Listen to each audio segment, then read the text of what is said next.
everybody. Welcome to Aimee Nolte Music.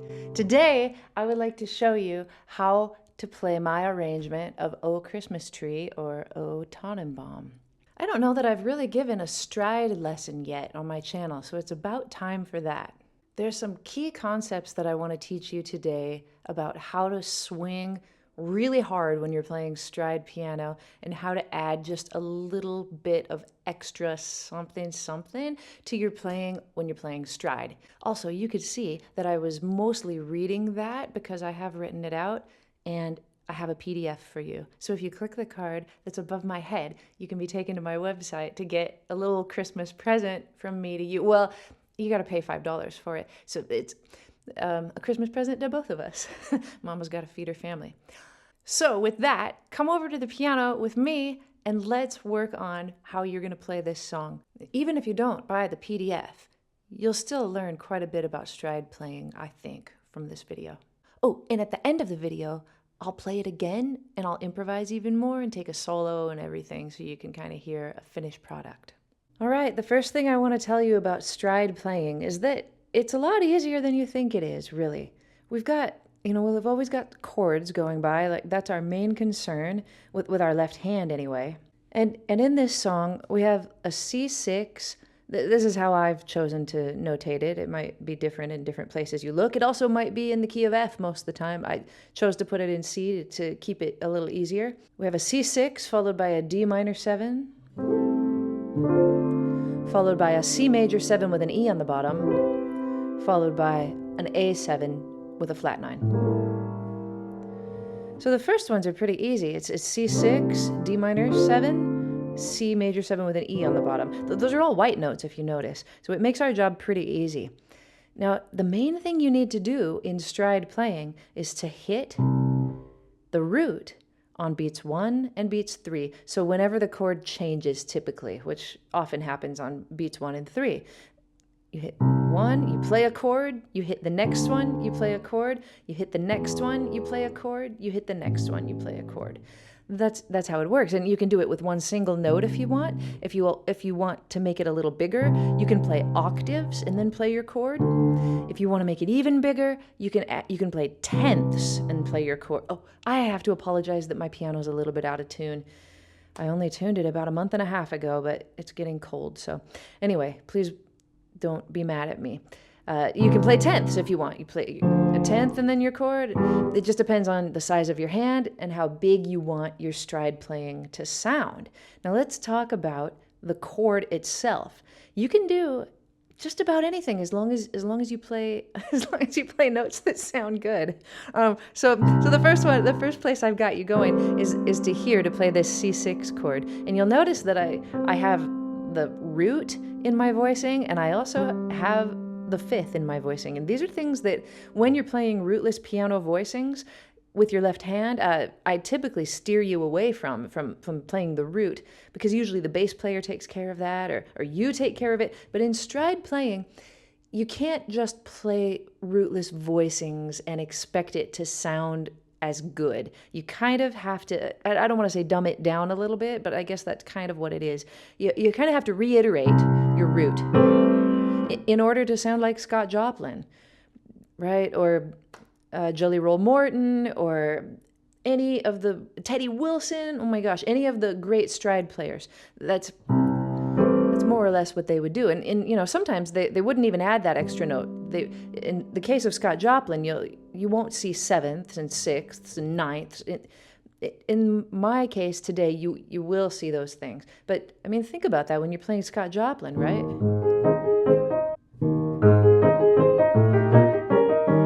Right? We have very bare bones. We just have, a chord in second inversion, and then we've got 1, 3, and 7, and a lot of times we can do that kind of thing when we're playing stride piano. We don't have to be extra fancy. So I've got this C6 chord here. Another note, D minor 7. We've got 3, 5, 7, and root. And I just bring it up. It's nice voice leading to just continue up. to this C major 7 chord. And then sometimes, if you want to give a little extra something to your bass note, you can also add the 5th. So I did that here in measure number 2. And then I just kind of take it easy because this is a little bit bigger. So I just play the 3rd and 7. You can do that too. Here you can see that I've omitted the A and just kept it more open. We've got 3 and root and 7 and down, all the way down. You can always do a huge drop with your left hand to be dramatic at any point. And another 3rd and 7. And let's talk about the right hand at this point.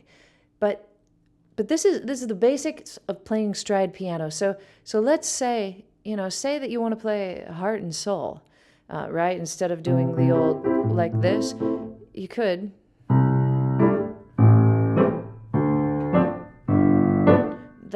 That's how you would do that. And you just play these kind of easy chords that maybe have one decorative note in them. And the 6 is a good one on a major chord. And on the major, and on the minor chords, the 7 is a good decorative note. Another thing you can do with your left hand before I move on to the right hand is sometimes, especially if it's like as the case is at the bridge, we've got 3 chords in a row happening on beats 1, 2, and 3.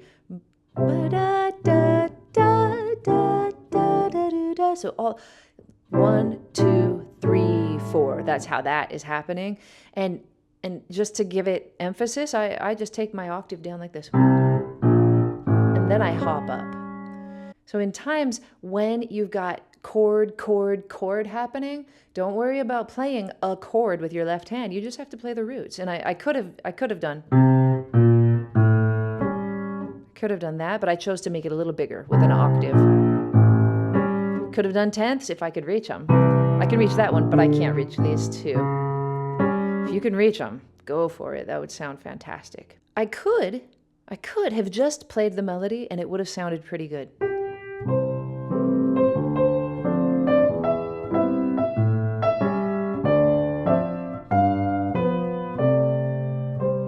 Could have, right? Like it's a pretty good beginning step if you need to. But I always like to harmonize the melody when I can when I'm playing stride piano. Sometimes it can be a really nice effect to just switch it up and switch to just a single melody note. But I didn't ever choose to do that in this arrangement. But it's the melody is what you're working from. So we do have this. And all we need to do is look at what chord is happening at any given point while we're playing the melody and give it extra notes. So first we have C6. I do give you just a G at the beginning, right? So we've got a C6 under this and the next one, but we've got another C and a D, and over that is a D minor. So like I said, white notes, we're pretty lucky here. This is what I give you for the C6. Now, here's my easy rule, is that you can take any notes that are okay to play in the chord and just stack them up right underneath the melody. So that's what I've done. I've taken every single note that's okay to play on a C6. That pretty much just means that I skip the 7 and the 4, right? And I'm playing them. And then we switch to a D minor chord, so I do the exact same thing. I take all of the notes of D minor and I stack them underneath the melody. And here comes the melody. It moves up one, so all I do is take this D minor chord and invert it. And now I need, on this E note, to play a C major 7 chord, so I just take the notes of C major 7.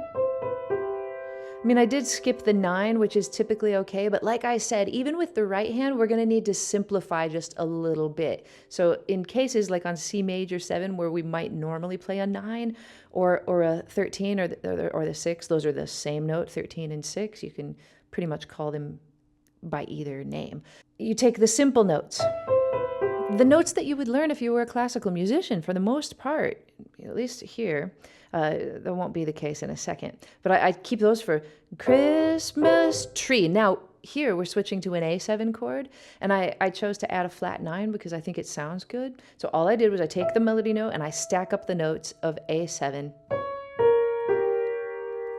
Like that. And then we're back to D minor. This is like I called it a G sus, just to be a little religious because it's Christmas time, and this chord, it's the reason for the season, you know. G sus. Here we go again with another flat 9. And, you know, flat 9s just sound fantastic on dominant chords, especially in the stride style. And then I give you just a little taste of something right here. And so I could have stayed with a G7 chord, right? Wrapped things up, tied it up with a bow. But I like to approach a major chord by half step with a dominant chord if I can sometimes. And it's extra cool here because if I do play the B7 chord, right, this note is the sharp 9. So that's killer. It's really cool. And I put a C on the bottom. It sounds nice, right? You can do that so many times in music all the time. If you're approaching your tonic, sometimes it works to just go down a half step. Like here's your major, like that. And you can still keep this note on the bottom. So all I've done is add the 7. Hear it in there? And actually, I kept it with the C6, but I also add the sharp 9 because it's the melody note. So that's extra cool. And then we repeat. That's the cool thing about Oh Christmas Tree is that it's got an A section and then another A section that is like the exact same. I just kept it the same. And then a bridge and then an ending A section, which I have also kept the exact same. So really, you've only got about 8 bars of music to learn right here, and you've got the whole arrangement. It's pretty cool. So I'll play that for you again.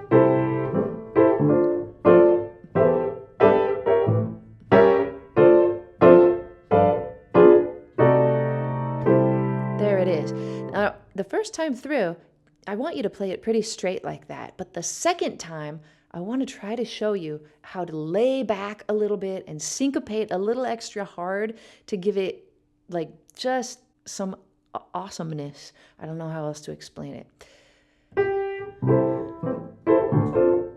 Now, right there, I don't know if you noticed, but I almost played it the same as I did the first time, except when I got to beat 3, I let my left hand stay in time, and I made my right hand show up a little bit late. You see it? Like that. Oh, it's just killer if you do that. Listen again. We'll hit 4 at the same time. And when you get to this one, you can shake. You just shake it a little bit, like a tremolo, because that sounds pretty hip, especially on beat 4. So you got to remember that for me. You can make your left hand be on time, your right hand late on beat 3, and sometimes on beat 4 you can give a tremolo. Those are 2 things in the first 2 bars that will make you sound like more of a pro and less of a beginner.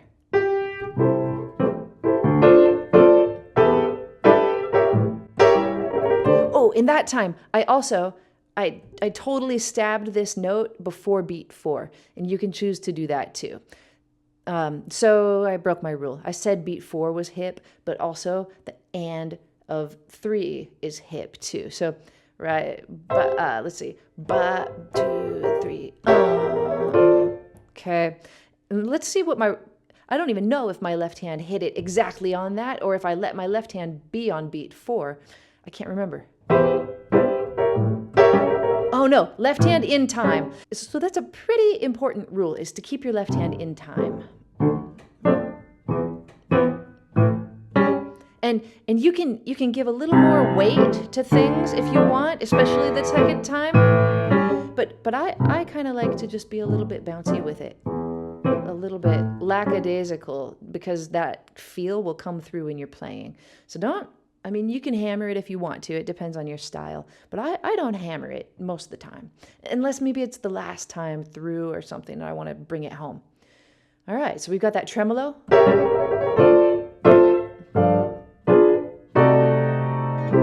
Now, let's talk about bar 3 for a second. All it is quarter notes. But you're not really going to hear me mess with it. And you want to know why?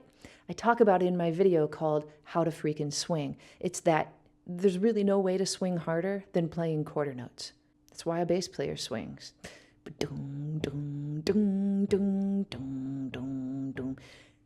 just quarter notes, and it's swinging because of the attack, because you're so precise. It just feels dang good. So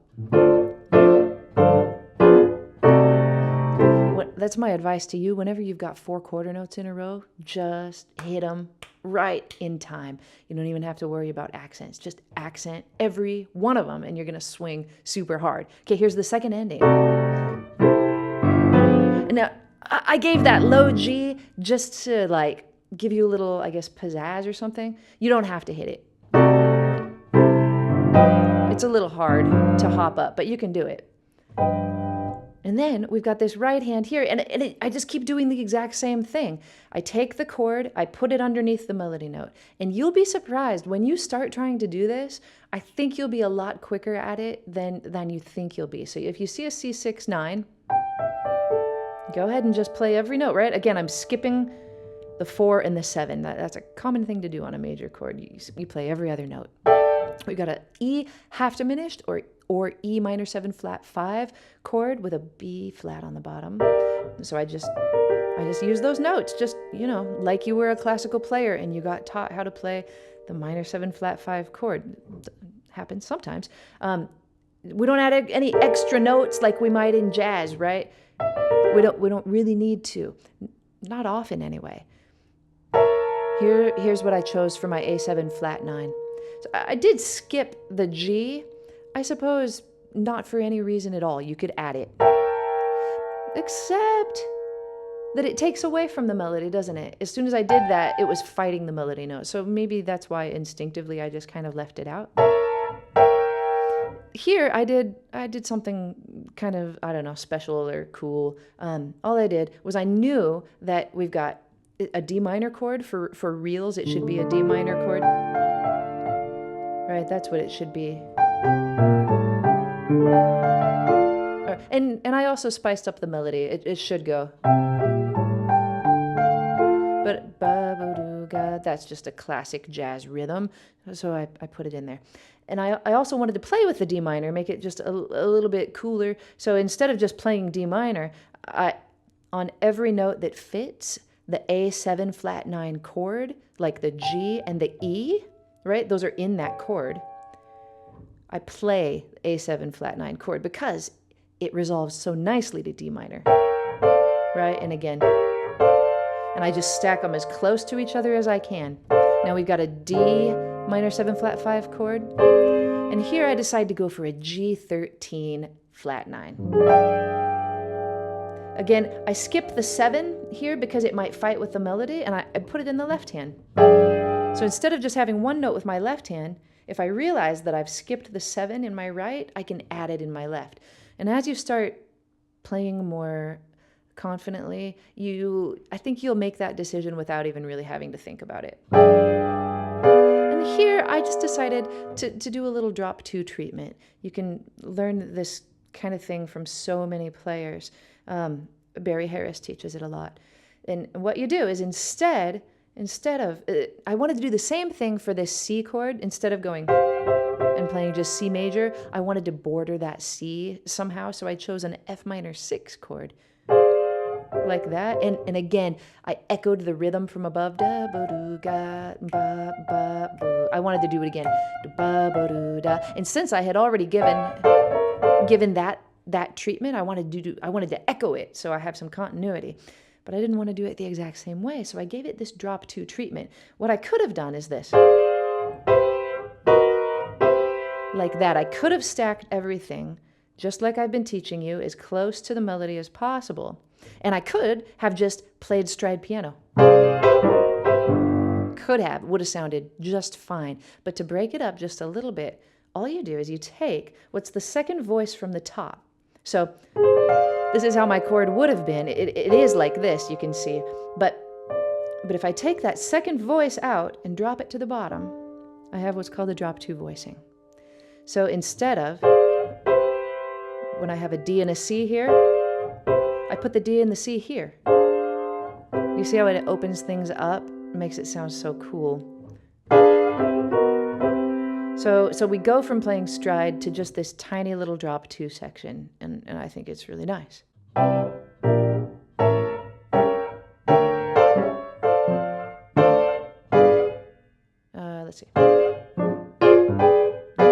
we go. Not bad, right? Last little drop 2 treatment happens on this dotted quarter note at the end of the bar. I use a G7 chord, actually a G13 chord, but so if I was playing G13, those are kind of the notes that I might play, but again, I take the second voice and drop it. It makes everything open up and sound really nice. Again, did you see my left hand hit in time? My right hand was late. And here, the very last time, I would suggest that you can play a bunch of eighth notes with your right hand and really lay back and take it home, and you'll sound really, really hip.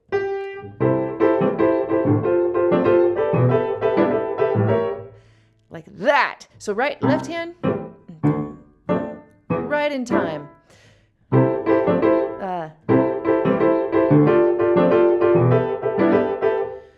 It's kind of a hard thing to notate, so I didn't even attempt it.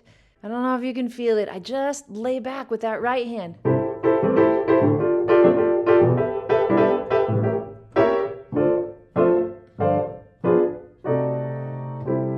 Another thing you can do is you can roll your chord sometimes, and that gives you a really cool sound too. You can do it here. I think I like to roll the left hand and hit the right hand almost together. See that? There are all kinds of options, but I guess those are the main ones to add something extra to your playing is the laying back. You could totally add the tremolo here.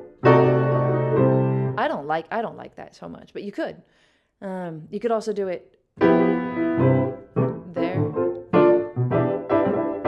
Oh, check me out. Like sometimes I like to add just as many notes as I can. So I think that's 6, right? 1, 2, 3, 4, 5, 6. That's an organ player's trick to use your thumb to cover 2 notes. But sometimes you'll see me doing it just to play as many notes as possible. And that's something you can do to make it bigger too. So this isn't really relaxing anymore. I'm going for it now.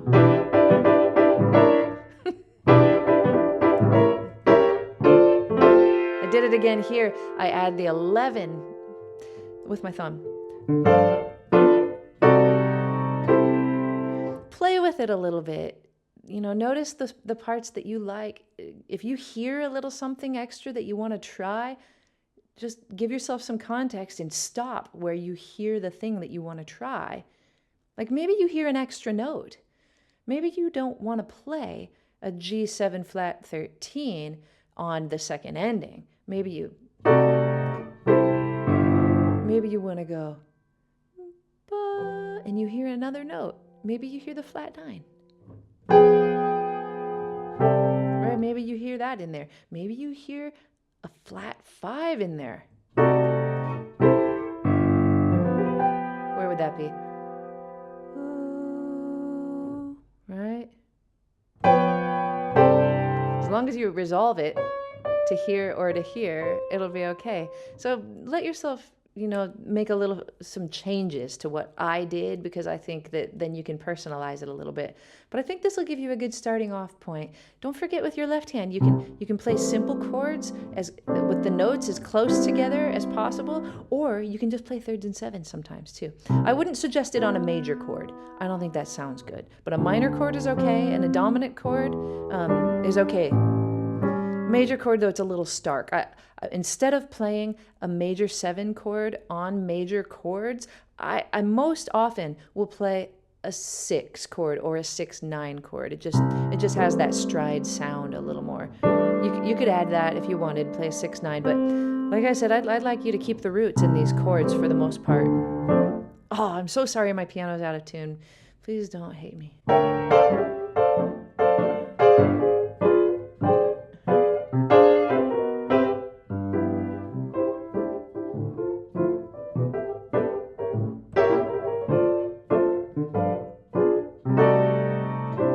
Feel like you have to drive it home at the end. In my mind, that was the last time I was playing it, and I decided to just go really light again.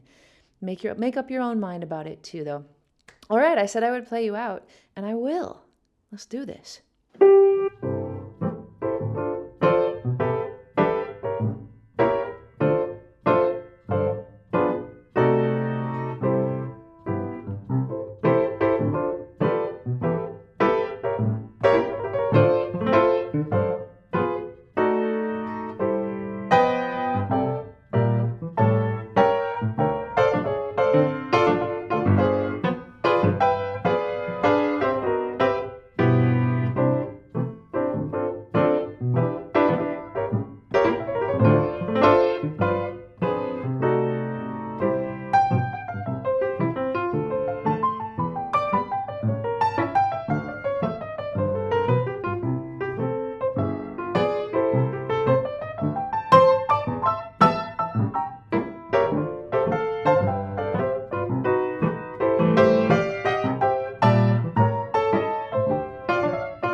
Thanks everybody for watching. I'll see you next time on Aimee Nolte Music.